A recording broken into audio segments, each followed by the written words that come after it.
after an assault. On both sides. The fortress is actually right on the other side. I like promise. All the trees. It's really pretty. Yes, it is. It is nice. It's gonna be busy. Oh yeah. It's gonna be very, very busy right from the corner.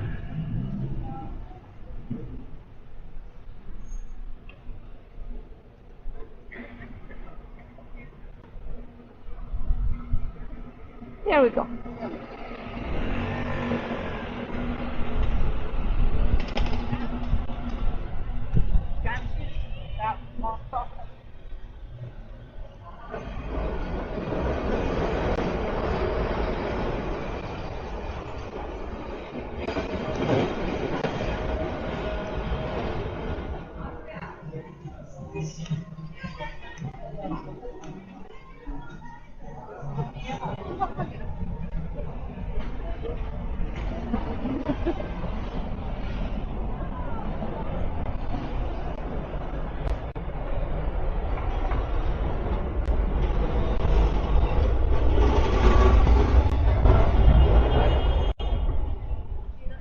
Guarda che sto fregando tutti i soldi per...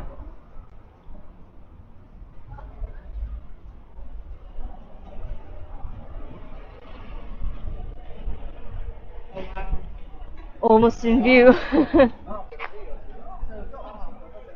It is enormous. This is an enormous structure which has been here since the mid 1400s.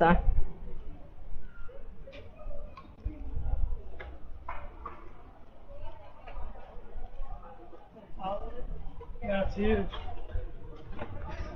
Oh, no. Oh yes. Yeah. His favorite. Oh, you like chocolate, I see. His favorite chocolate. That's your favorite. No. Ice cream. Gelato. Let's come back here. Okay. Yes. Who's on the way back?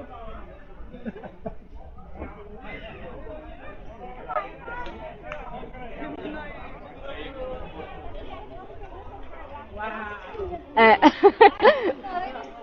It's beautiful. Yeah.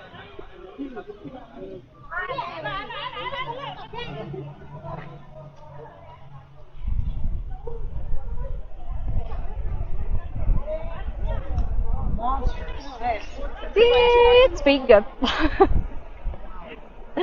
No mistake, it is big. This is, let's take advantage of a tiny shadow spot because it is really, really in full sun.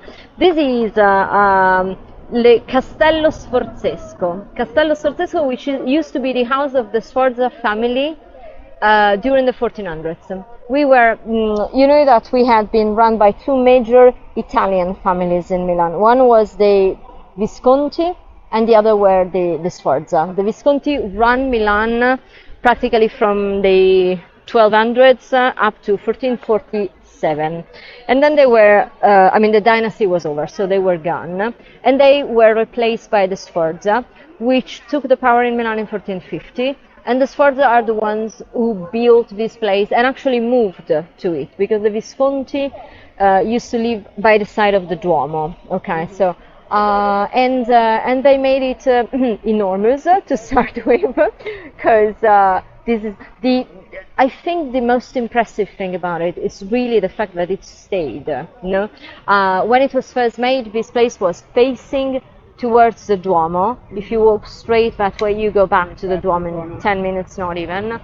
But it was on the other side, opening onto a forest. There was a wood at the back, and now it happens to be in the middle of the city instead. So things have changed, Right.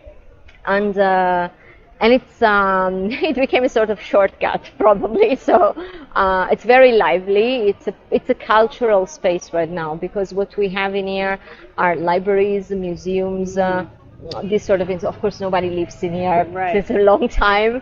We also have a fountain in front, which is not the most amazing one. But as a matter of fact, you didn't have time to notice yet, but we do not have fountains in Milan. Right. I don't really know why. I mean, there's not there's not a reason. It's not the lack of water, because we do have a lot of water in Milan. Milan has springs everywhere, so it's easy to find water. We never made an habit.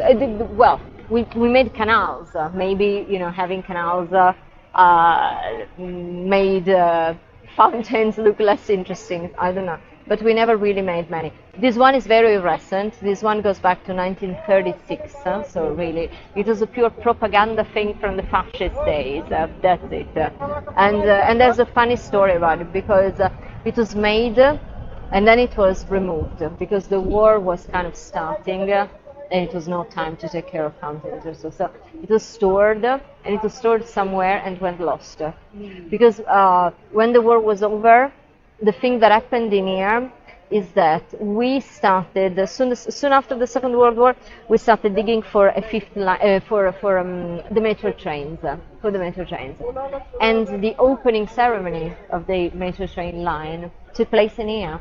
And the fountain was not in here. What they did in change was make a hole to let the first train go down to the rails, and the fountain was kind of lost. The fountain was found back years after by this chairman for culture at the time, who went in search of it together with his wife, and they found the pieces, and so the fountain was placed again. But that's a story. It's I don't know. Now it's not fully working. When it is. It is beautiful. No, it's not. Oh, Yes, the games of water are taller, and there's more. But so it's not ugly, but it's really not the most interesting thing. One thing which I adore is the fact that if you look at these trees, they're very tiny. Look at those ones; they're just because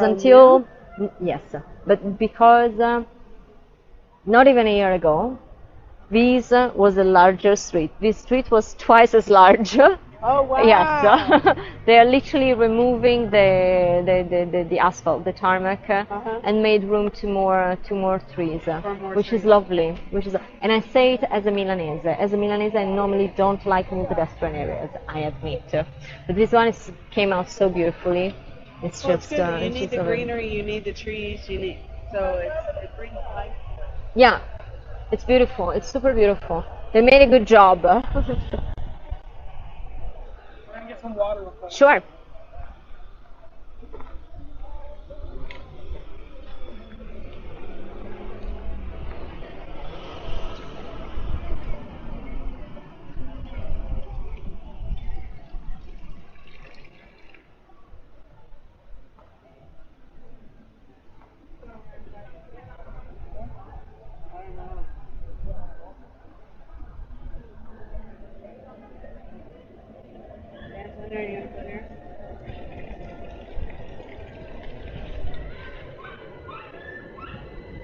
Is that a dog sign? Yes, but I don't see it. I really don't see it. Maybe it's it's a underneath. I see it now. Do you see it? Yeah, it's a little tiny dog behind this guy. There it is. Like a little. Ah, okay. I'll show you one thing, but you have to move from there. You two, out of the way. Oh my gosh, that's funny. Because it's supposed to help you. I'll drink. It's supposed to help you drink. She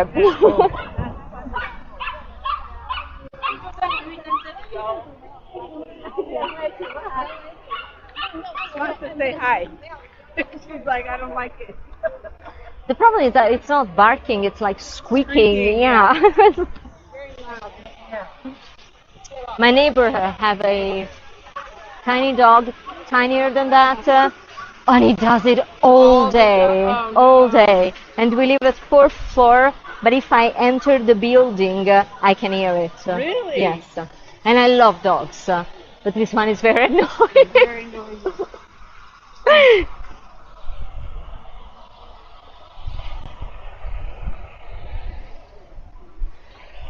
Yeah, that's quite impressive. It is, I agree. It is. You know the height on those?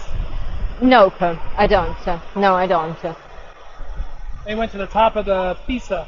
Oh, did you? They did. Did you like it? Yes. I don't do heights. I understand. I'm with you. I did it, by the way, but long time ago. You did? Yes, because I hate it, but I do it all the time. So You hate it?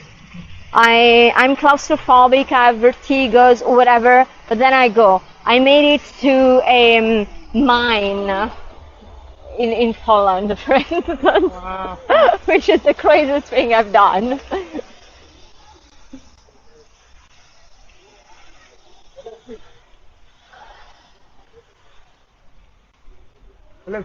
No, grazie. These guys are nice. The only thing is that they try to, they pretend to give you a bracelet for free, Yeah, but of yeah. course they want money in change. But they're just nice people. No, maybe a bit annoying because they insist, but that's it. So, the entrance tower. There's a thing about this place which I guess it's already very clear because it is made of bricks and bricks are kind of honest. So you can more or less understand the age of the different parts of the buildings. And you can tell that these lower on the side are the oldest. You can tell that the crenellations are not as old. You can tell that the entire entrance tower is not that old, because it isn't. Because this place had a pretty troubled story, to be honest. It was started by the Sforza, and it was completed in a very short time. And as we were saying, the Sforza moved to here. But then the Sforza were defeated 49 years after. The French were here, and the Sforza had to leave. And since the French came, and since the Sforza were defeated, as a matter of fact, Milan ended up being run by foreigners forever. So we had the French for these first, say, 30 years. Then came the Spanish, and Milan was a Spanish city for 200 years. Then came the Habsburgs, and we became Austrian for the duration of the 1700s. Then Napoleon. Napoleon was gone within 1815, so it was it was a very short thing, but yet it was very impressive and effective. And after Napoleon was gone, we started the independence fight, because the Austrians came back, but the balance was lost. So we started the independence fight, and it was these 40 years of riots again, and then finally Italy became a country, Milan was emancipated, and so. The truth is that since the Sforza were gone from here, and we started having foreigners ruling, none of these foreign governors ever decided to literally live in here, because this was an uncomfortable place. This is huge. This is just half of it, okay? This is just half of it. Really? Yes. The other half is beyond the wall in front of us right now. So it was uncomfortable. This is just half of it. This is the main square of it. That I'm gonna show you the rest in a moment. Yes. Oh my God. And as too large, not practical. At the starting, they only had 2 stairways in the entire building, so really not a comfortable place to live. None did. In change, being so large, it was ideal for the armies of all these foreign rulers we had. And this became barracks, and it was barracks for a very long time. So on the one side, it survived, but on the other side, the beauty, the furnishing, the furnitures or so went kind of lost. To the point that at the end of the 1800s, when we were, Milan was finally independent, and we were trying to fix it, we were trying to update it. We were on the one side fixing the old city, on the other side we were celebrating very enthusiastic things. So plans were made, and the idea for a moment was that of removing this place, just removing it, yeah, and make room to speculation. They wanted to build condominiums, basically. And yeah, I'm not joking, it was happening. But you have to consider that this was ugly. I mean, it didn't look like it does right now. And the truth is that the proof of that is that you very hardly find paintings or drawings representing that, while you find them for whatever the church, the Duomo, many of the buildings or so, you very hardly find drawings of the photos, because it was not interesting, it was trashed, and it was saved instead. But as we were saying, it was saved by restoring it, and it was a heavy renovation. but also it was a renovation of the time. You know, renovating is on the one side something very practical, but on the other side it's a way of thinking. It's a philosophy. Now we just fix the things, but we don't replicate, we don't add, or so they did. So what happened in here is that, as we were saying, the top parts of the fortress were rebuilt, and so you now see it in great conditions, but in part this is due to the renovation that happened. And you see an interesting thing in here. Oh, now there's a net because I guess the berries are just falling and they are mature, and now yes, but this is well, the story is this one. We have a painting from Leonardo inside the fortress, because Leonardo was called to paint a room in here, and it's a pretty mysterious one, if I may say, because we know that Leonardo started painting it. The room is in the corner over there. We know that he started painting it. There's a letter from the secretary of Ludovico il Moro, which was his patron and the last ruler from the Sforza family. And this letter says that Leonardo was working on the room and he was finishing in a couple of months. And it was 1498. In a couple of months, first of all, was impossible because Leonardo was known to, you know, starting things he never finished them. So 3 months to paint an enormous room didn't really make sense. Second to that, in a couple of months, the French were here. So the Sforza were defeated, whoever was here had to leave. And so the story of the room becomes kind of mysterious. We, at a certain point, lose track of it, literally. And when the fortress is being restored,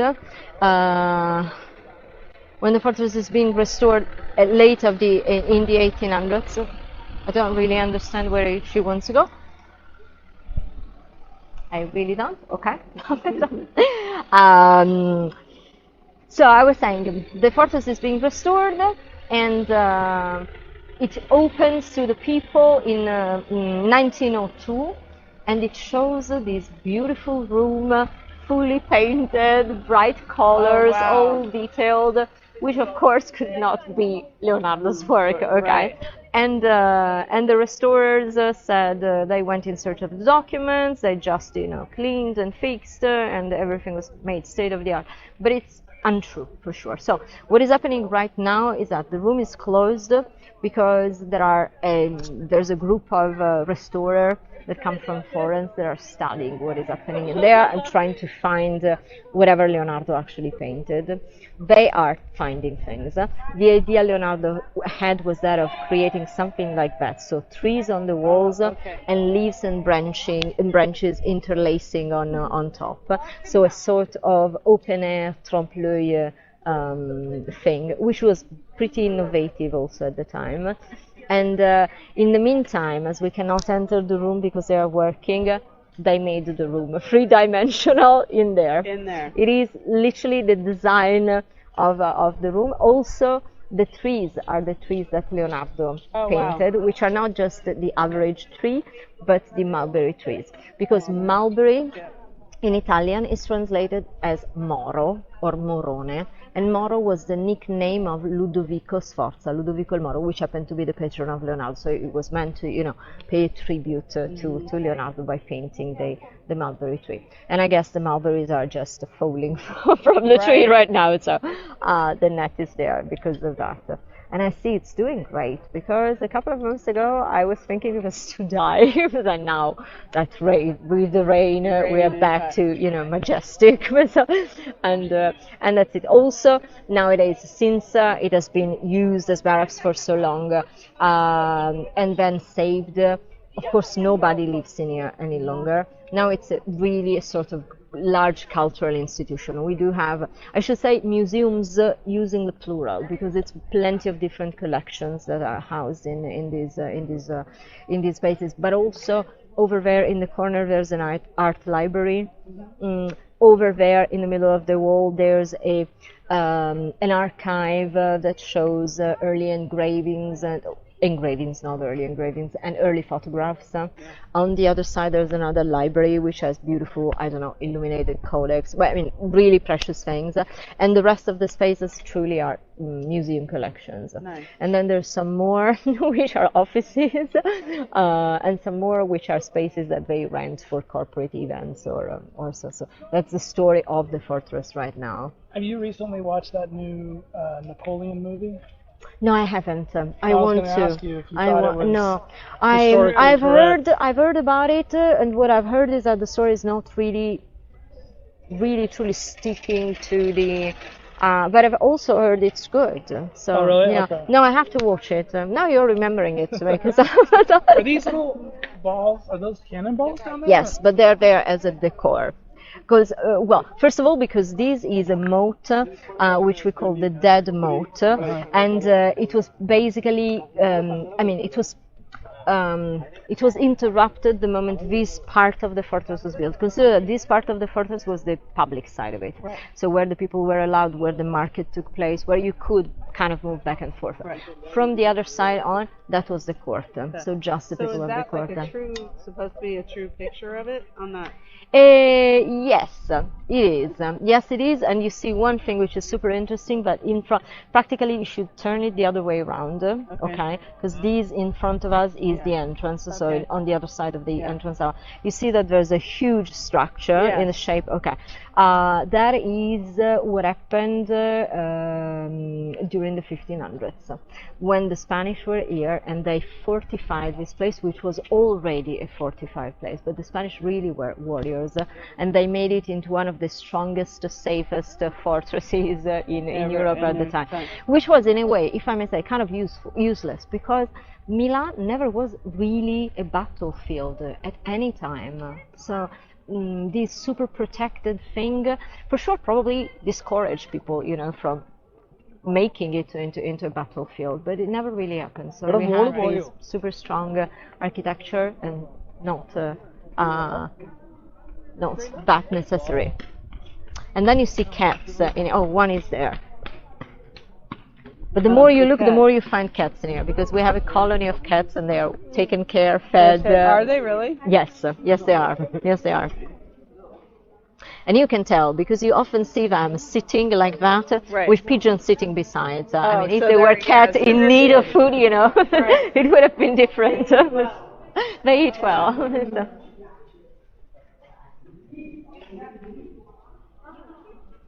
That's new to me.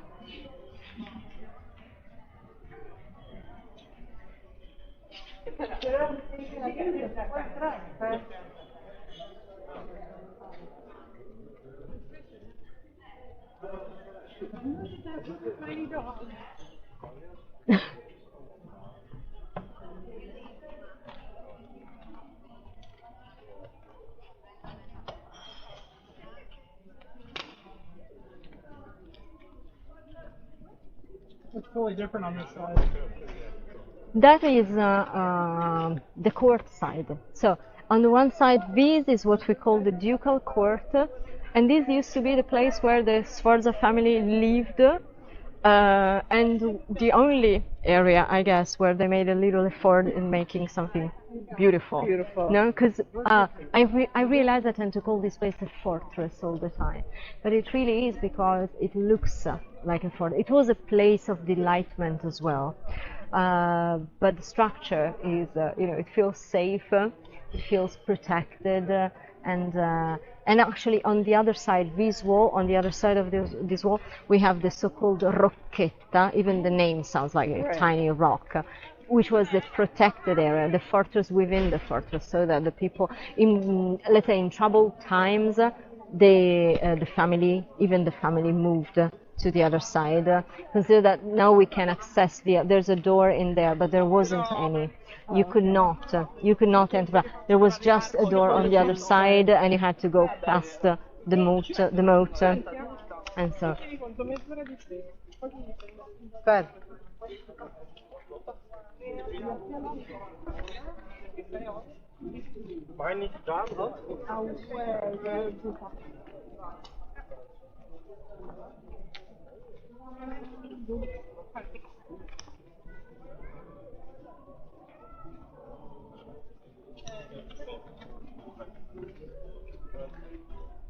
This can be interesting. This is an ugly brownish map of the city, but it really explains how the city is still nowadays. This is from 1573, Spanish times, but you really understand, if you look at the map of Milan right now, it's the same. It's concentric. And you can tell why, because this is the fortress. These used to be the medieval walls, which, as you can tell, has waters. Right. Okay. And the truth is that the waters came with the making of the walls, because the first medieval walls were not made of bricks or stone. They were made of turf. And so to make the mountain, they had to dig, and the moat was practically made. Then they were replaced with proper brick walls, because they didn't work the first time. And then you see the Spanish walls, which, as we were saying, are enormous, because they were really soldiers and warriors, so they are stronger. And now, in place of the walls, we do have the streets, and that's the reason why you spin around when you move around in Milan. That it's still the same after all these years. Well, in a way, yes, it is. And actually, I can tell you that once at a certain point, you get a feeling that this is a circular city, and it kind of become easy to move around in Milan by car, because you understand that you have to spin around. At a certain point, you catch your diagonal, and you find a way, you know. Oh, now. It's too boring, too noisy. I'm sorry. Didn't mean to be insulting anyone, but You're fine. You're just fine. Now, my idea is to move this way, but first I have to show you a little, because this is the back of the fortress, and it is, as we were saying, when it was first made, this was a forest in front of us, okay? So the city on the other side, the forest this way. Now, the forest survived, or at least a tiny portion of it, because, as you see, this is again a city park. Technically, I was telling you that the first city park was the one we just crossed, and it is like that. But this is basically older, because it was already here before becoming a city park. And you can see where it ends, because there's a monument over there, a monument that looks very much like a French thing, if I may be honest. And it kind of is, because it was Napoleon, the one who had it started. Napoleon was, it was 1807, it was, the idea was that of celebrating one of his battles. He won in the Battle of Aina, and that was meant to celebrate that. It took him too long. I mean, it took us to build it too long. Maybe we can stay here, because it's, I don't know, I think it really feels like summer today. So maybe in here is better. No, I was saying, it took some long time to finish it, so Napoleon was gone before it was completed, and the thing happened, which is the 6 horses on top, led by Minerva, the Greek goddess of war, were turned the other way around by the Austrians that came back in Milan after Napoleon, and they decided to turn them the other way around, because this way Paris has a chance to see the back of the horses, because the arch is placed in a position that is meant to lead to Paris, which is almost true. In a way, when Napoleon was in here and he chose Milan to make it the capital of its Italian kingdom, he needed to connect it to Paris, not just symbolically, but practically, okay? And so one thing he did was that of reopening a former Roman street, which was called the Simplon Street. Simplon Street doesn't really get to Paris straight ahead, but it goes in the direction in a way. And so this street was reopened, and this is a sort of opening gate to that. And the Austrians took advantage of it by just turning the horses the other way around. That's the story. Also, the city park is very, very tiny. We still have the Simplon Street, by the way. It leads you to many. Yes, it leads you to many cities in the surroundings of Milan or so. So it's still there. It's still a street, and we also have these small, nice city park at the back. That's it. I would love to go this way because there are some other things I would love. Are we good? Are you still okay? Are you getting dying. tired? You're dying. We're dying. Okay. So I'm heading, let's say, in the direction to the Duomo, so I can take you back, and then you tell me when you have enough of it. Okay. I know, because the temperature is not really. I mean, it's fantastic to finally have a fully nice day. Or so, but it's honestly, it feels like summer probably for the first time in So here. how hot does it usually get here? Ooh. Like in the summer, like July, August? July and August in degrees because I cannot calculate Well, that's Fahrenheit. okay. Okay, thank you. But it can be 35, 37, Wow. 40. No, it's terrible. Also because Milan is crazy wet. It really is crazy wet. So it's humid, not only hot, it's humid here. it's humid. Yeah. It's humid, and it makes things more complicated. Yeah. There's, like in Las Vegas, before we left, in February it starts getting warm, and then it gets colder again, and then it gets warm, and then it gets colder, but right after, say, like May 25th, as soon as that weekend is over, it gets really hot. Wow. It goes from, say, 95, which is probably about, what, in Celsius? What? 95 in Celsius. No, 95 Fahrenheit. Fahrenheit. Hold on. Thank you, because I'm really not able to translate. We were doing this earlier. 95? Yeah. Thank you. Well, come on. She's 35 degrees Fahrenheit. 35. Okay, so it's about hot. the same. Yes. Well, but then in June, say June 1st, Okay. it goes to 115, which is 40 even hotter. and something. Yeah, Okay. Wow. No, that's crazy. And But then July, we have what's called monsoon. We're coming off of the Pacific, like California. yes. We get storms. Okay. So then we get the heat, which is And the rain. 40, 42 to 40, probably 40. Wow. 47 Okay, I understand. Celsius, and then you get the humidity with it. And it's awful. It's all, yes. Consider that Milan traditionally during August, a long time ago when the factory closed for the entire month, Milan was empty, but truly empty. When I was a kid, I do remember it. I mean, you could hardly find food if you were in Milan in full August or so. It is not like that any longer. It is not like that any longer. So people do not leave. I mean, there's always somebody in Milan. Maybe the central week in August can be kind of empty, but for the rest, there's people. But you know, for a very long time, Milan was absolutely abandoned in summer. Wow. And that's when everybody comes to Las Vegas, is when it's super, super hot.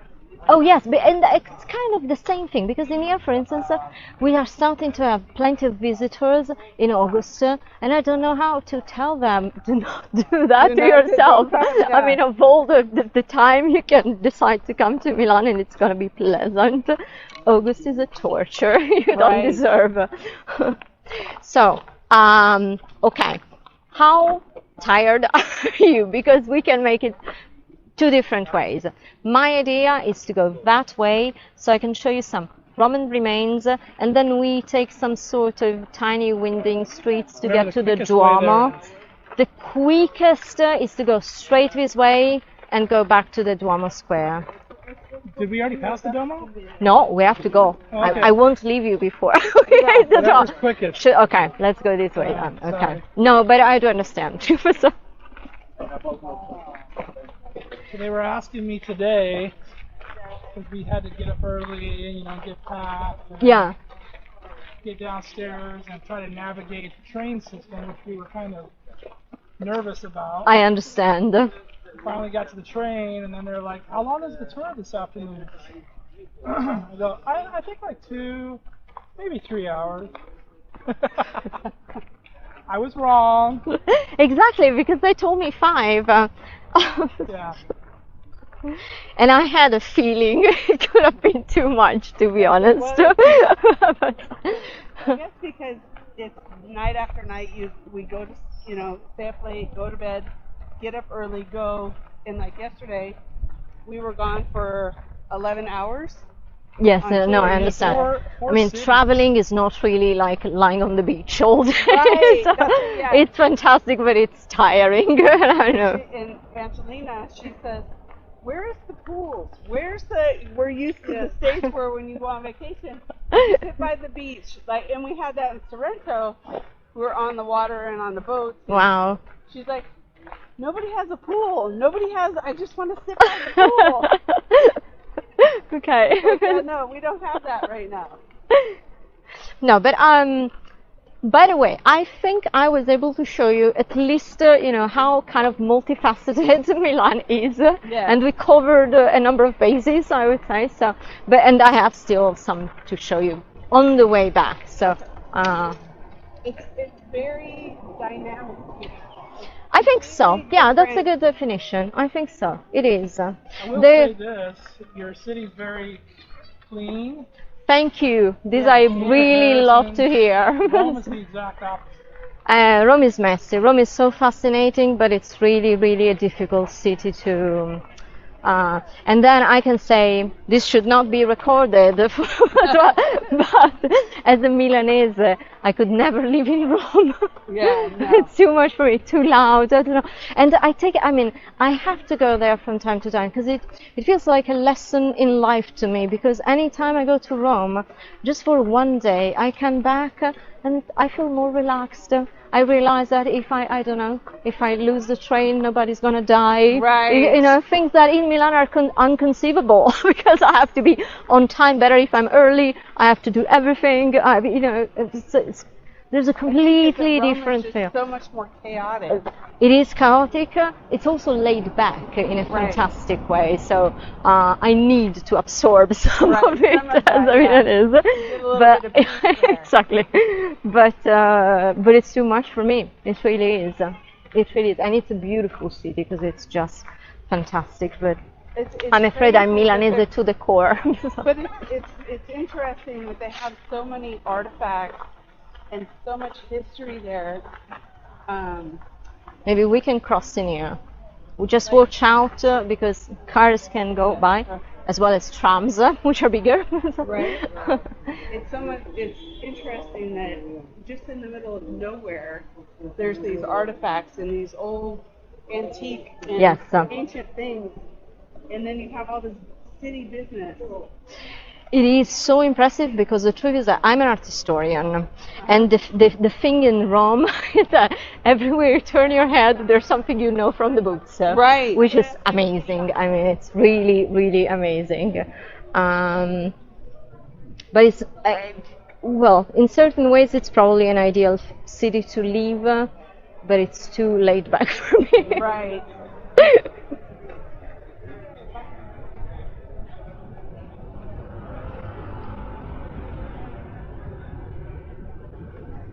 Have you ever taken the Lime bikes, the rental bikes? Nope. No. I've never. She said no. No, I've never. I don't know. I'm not really sure that would be comfortable for me because I don't see really stations to leave them next to where I live. I don't know. I should try. I really should, but I'm. So you can't leave them anywhere. You Yes, you pick up one from a station and you leave it to another. Right. You leave it to another. Or there are some freestand ones, so you can just literally leave them everywhere, which is a bit of a problem because people tend to leave them literally everywhere. Okay. And then there was this crazy thing that happened because at the starting, the first freestanding bikes that were introduced, people used to throw them in the canal. Oh, wow. Which is the craziest thing. But I have to say, I've heard this happens everywhere. From China to whatever the place. This throwing bicycles into the water happens to be a thing. They have, in Austin, Texas, they have those scooters and the bicycles and stuff. and they leave them everywhere. But even in here, I'm still recovering because I had an ankle injured because I was talking to some people, and I just bumped into one of those things right in the middle of the sidewalk, and I just boom. Oh no. So yeah, some are very, very. I'm sorry. This is a little bit crazy. Also because this is a bike lane, another invisible one. But yes.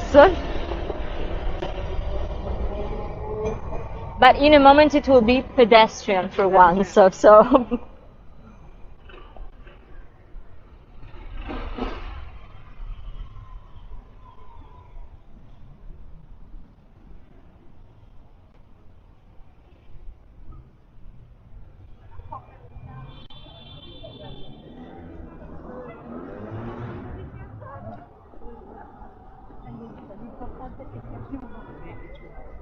Yes.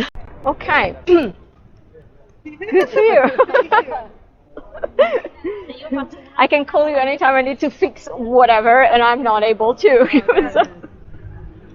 So when she was in high school, we have a program in the States, or in Las Vegas too, that you can do dual credit. So you can go to high school and you can go to college at the same time. Mm-hmm.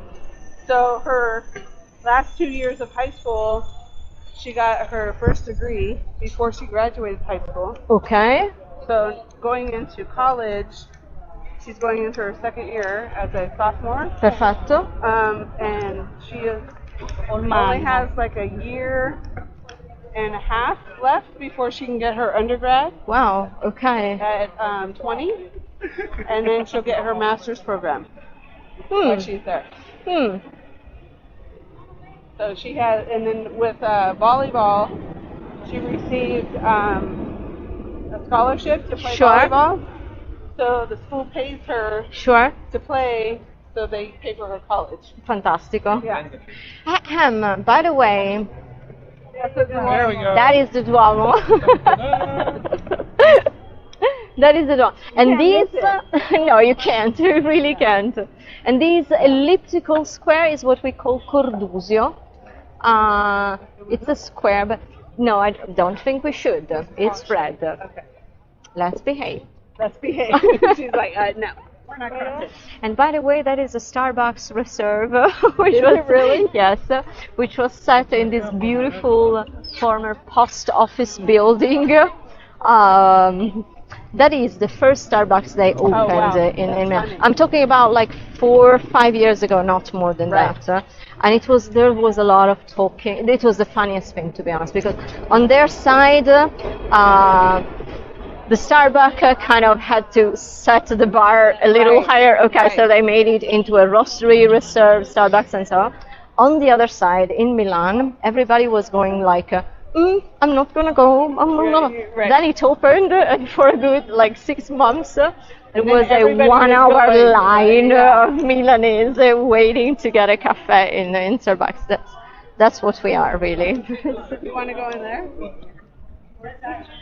Swarovski. Swarovski is now a shop in here, and the shop also on the side of the Duomo. On the side of the Duomo, so you can enjoy more than one.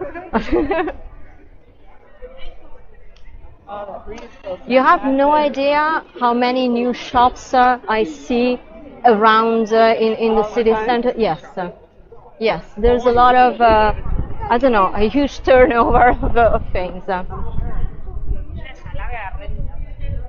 And now you can enjoy a bit of the Duomo, because the Duomo is massive, from here, but you only can since the late 1800s again, because before we used to have a wall in front of us, literally, and the wall practically near where we're moving now, because this building, this red building, used to be literally at the center of a completely closed square. And that was a sort of symbol of protection or so, because this building, which goes back to 1236, used to be the administrative heart of the medieval Milan. And so the square protected it, and you could only access via 6 entrance gates, like the 6 entrance gates to the city walls. The walls in Milan always had 6 entrance gates. And then you can understand why not everyone was happy when, with the unification of the country, this street was open leading to the fortress, because it kind of changed, in a way, if I may say, the feeling of Milan. Milan used to have a religious heart, which was the Duomo, then it used to have the administrative heart, which was Enea, then the power that was represented by the fortress, and they kind of put them all into the same line, okay? And this is massive. This is the 4th church in the world for its size. That's a very touristic information, I know, but it seems to be true. There's St. Peter in Rome first, there's Seville in London, and then St. Paul in Rome. Maybe I told you this before, but it seems to be real, which makes clear there's a good I don't know, there's a lot of politics involved in the story of the Duomo, because it was not the bishop the one who wanted the largest church ever, but the ruler of the city, he did. And the story of the Duomo started in 1386, and it went on forever and ever and ever. As you can tell, we have plenty of scaffoldings everywhere in the Duomo. No, more seriously, it started in 1386, and they started from the back. And they came to the front when it was the mid-1500s. Let's do mid-1500s. But they...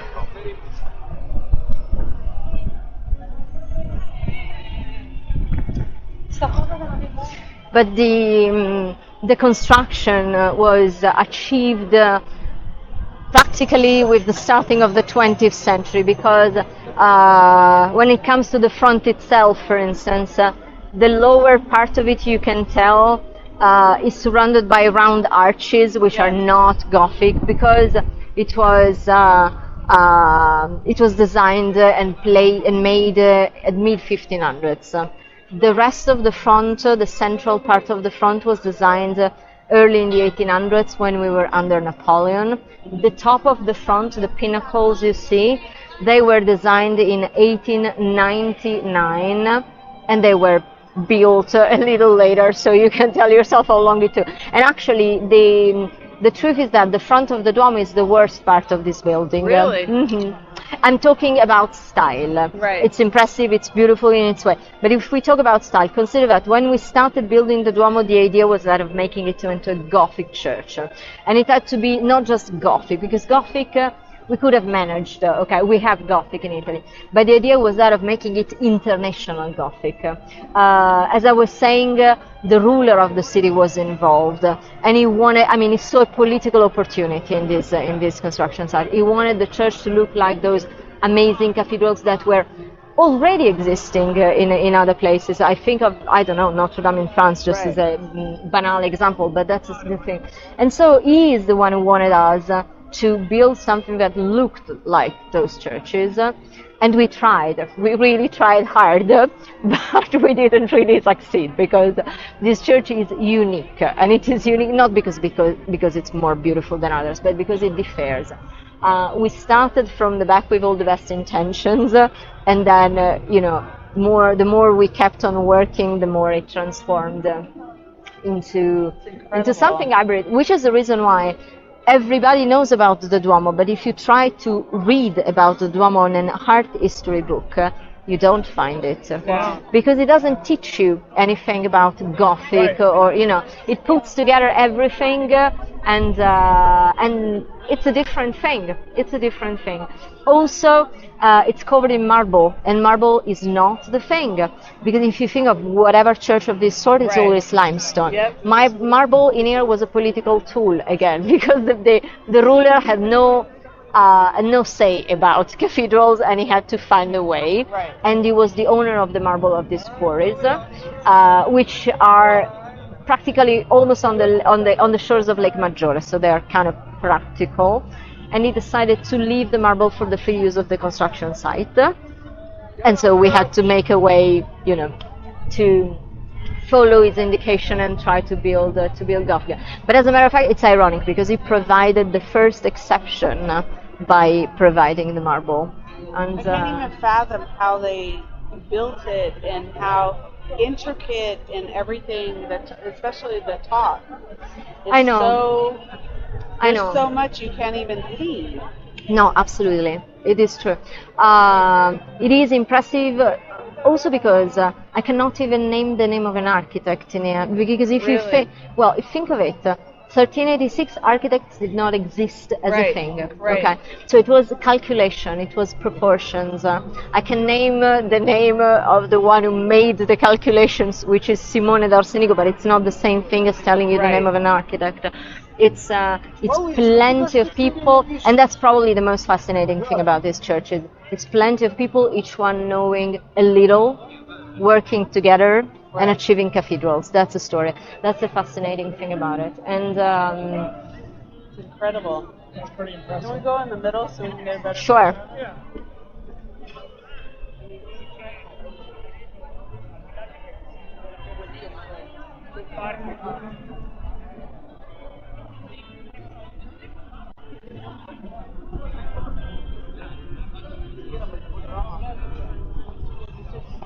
There's so much.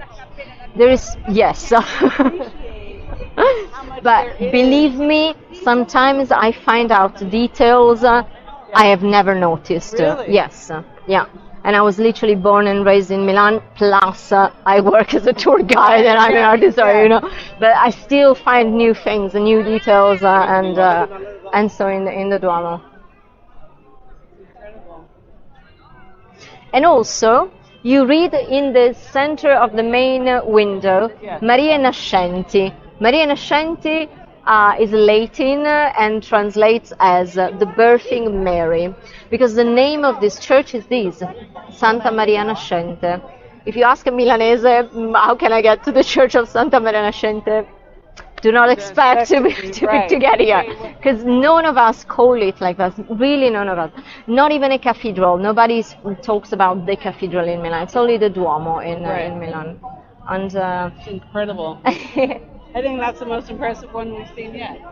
Yeah. And of course, they charged a lot of money to get in there. Huh? Oh yes, I'm serious. Oh yes, it's you can enter the church for 10 euros. You can go to the terraces and inside for 25. If you want to make sure you skip the line, it's 30 euros. It's kind of crazy. It's truly expensive.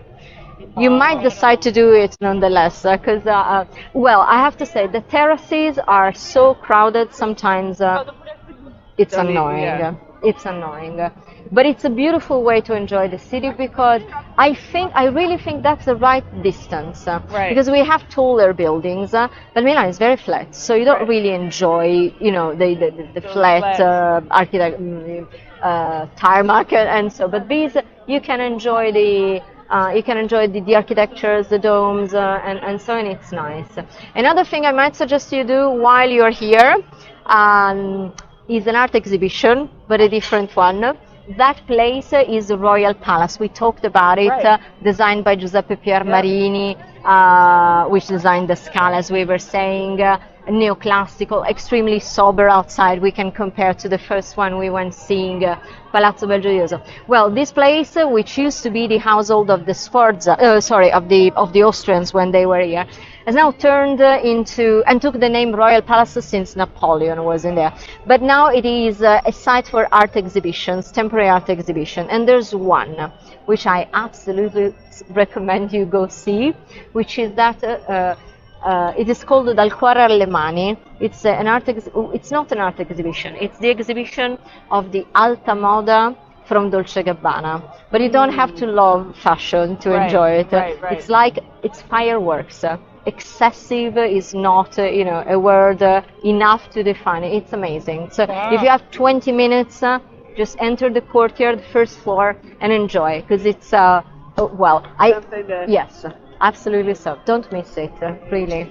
And I tell you, because I first entered, like the snobbish art historian I am, I didn't want to get out. Really, I had a smile like that. It's really, really fantastic. It's really fantastic. So if you have any time and you, it's open until 7:30. So, other thing, the two buildings in there, which are the most recent part of the square, and they date back to the 30s. And one of them is a museum, Museo del Novecento. So that one houses very beautiful collection of works of art from the 20th century in Milan. The hotel is good. And the other thing I would love to show you before you die is the Galleria, okay? Because that is, I mean, and it's really, your hotel is around the corner, so then I can take you there. But we go through the Galleria. We go through the Galleria, which is the shortcut practically, or almost, but yes.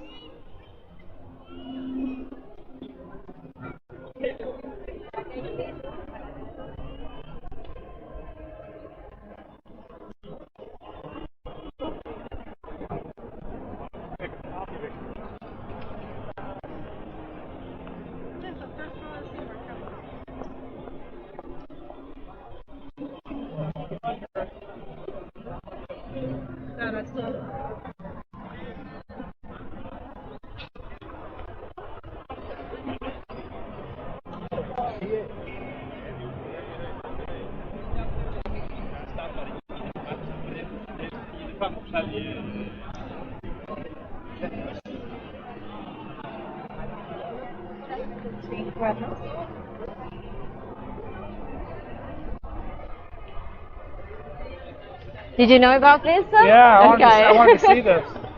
Well, this is what we call Galleria Vittorio Emanuele II, because this was,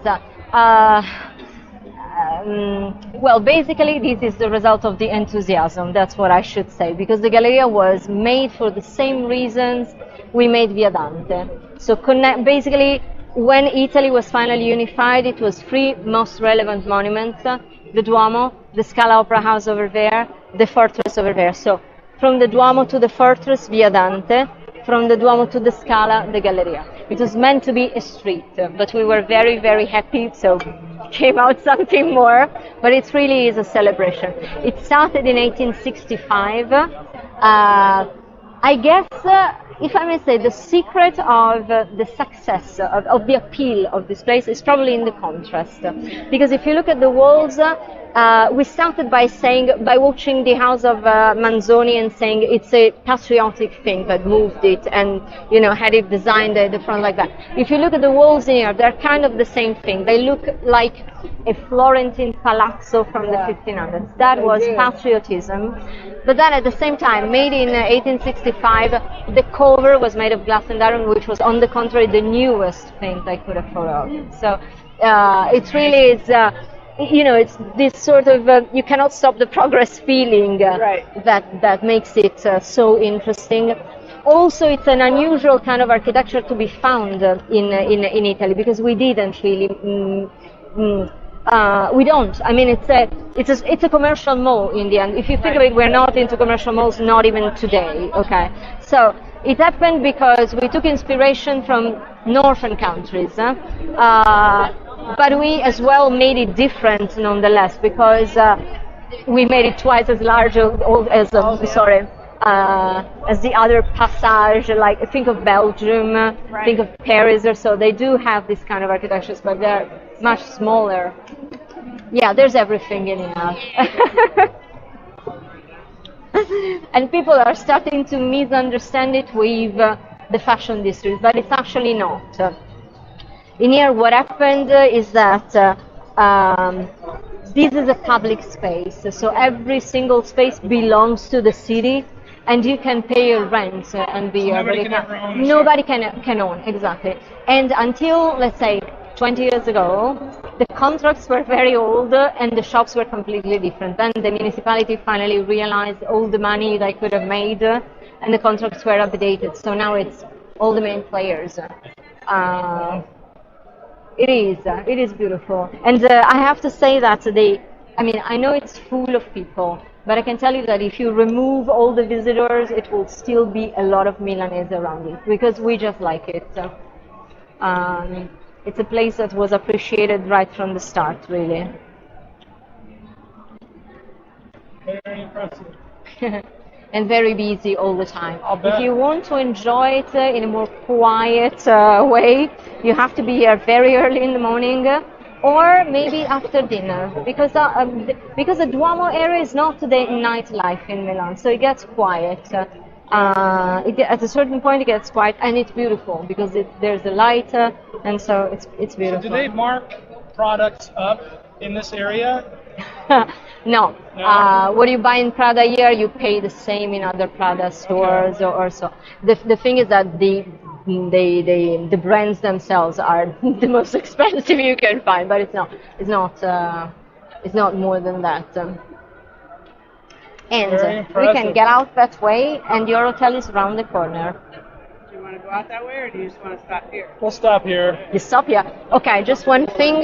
Yes. Over there in front, as soon as you get out, on the side there's the Scala Opera House, which is another thing you cannot miss.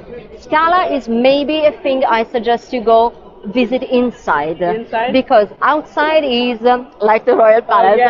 But then you enter and it's a fantastic, European theater with chandeliers, you know, whatever it takes to make it beautiful. So maybe you might decide to. You have to enter the museum, which is in the corner at ground floor. You will see, and then you have a chance to see the theater. So maybe you can decide to do that.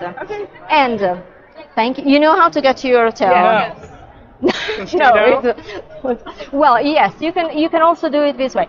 You can do it both. You get out and take the right, and it's going to be on the corner, or you can do it through here because it's also on the corner. It's practically, it's there. It's practically there. Yes. So it's easy. Cool. Thank you so much. Thank you so much. We appreciate you. This is for Thank you. you so. No, but it's not necessary.